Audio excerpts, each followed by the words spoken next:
Wa alaikum salam wa rahmatullahi wa barakatuh. Umuvandimwe arabaza ku kibazo cy'umugore watandukanye n'umugabo nta taraka ibayeho hashize imyaka 12. Alhamdulillah wassalatu wassalamu ala rasulillah wa ba'd.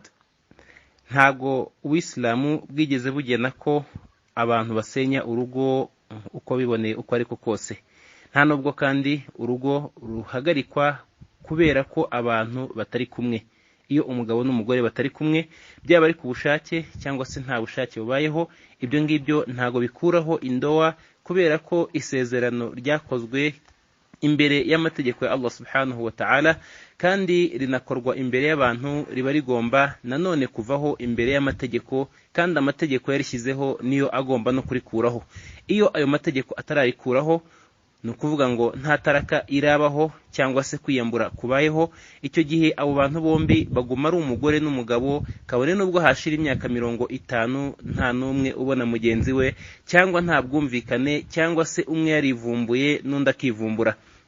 Gusa muri icyo gihe cyose bose baba bafite icyaha gikomeye cyane cyo gusenya urugo no kutanoza umubano no kudatanga ukuri kwabo hagati yabo ubwabo ku bwabo, kubera ko umugore n'umugabo hari ukuri uw'islamu bwagennye baba bagomba guhana. Iyo kudatanzwe ari umugore arabihanirwa, ari n'umugabo arabihanirwa. Hanyuma nanone kandi ntago ibyo bituma indoa cyangwa se isezerano bagiranye rivaho.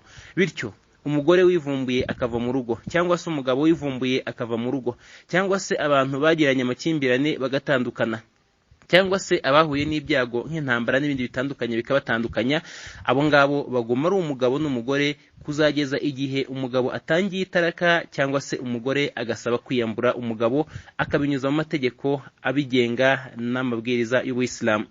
Hanyuma itandukaniro hagati y'umugore washatse n'umukobwa iyo bagiye kunga indoa, nta tandukaniro ubusanzwe ririmo rifatika, kubera ko bose ibisabwa barabikeneye. Buri wese muri bo akeneye kuba hari umugabo n'umugore, buri bose muri bo akeneye kuba hari inkwano byanga byakunda, buri bose muri bo hakeneye kuba hari abahagararizi aribo bita abashahidi, kandi n'umugore yaba ari uwashatse cyangwa se washatswe agomba kuba afite umushyingira.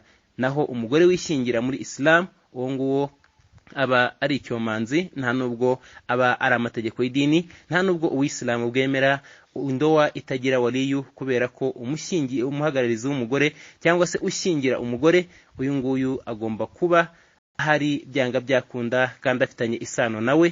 Hanyuma iyo atabashije kuboneka nibwo hitabazwa umuyobozi w'abayisilamu n'abayobozi b'abayisilamu bakagira uruhare bahagararamo, rwa ruhare rwagahagazwemo n'umubyeyi cyangwa umuvandimwe mu gushyingira wa mugore. Bityo itandukaniro riri hagati y'umugore n'umugabo mu gushaka gusa nuko iyo akiri isugi akabazwa niba yemera gushyingirwa, iyo acecetse icyo gihe ababyemeye iyo ari isugi. Naho iyo yigeze umugabo, uyu nguyu abagomba kwerura akavuga, kubera ko nta gishyashya barimo kubazwa, n'ibyo ababazwa ababizi, nta nubwo afite isoni zimubuza kuvuga ngo yigo cyangwa hoya. Wallahu ta'ala a'lam.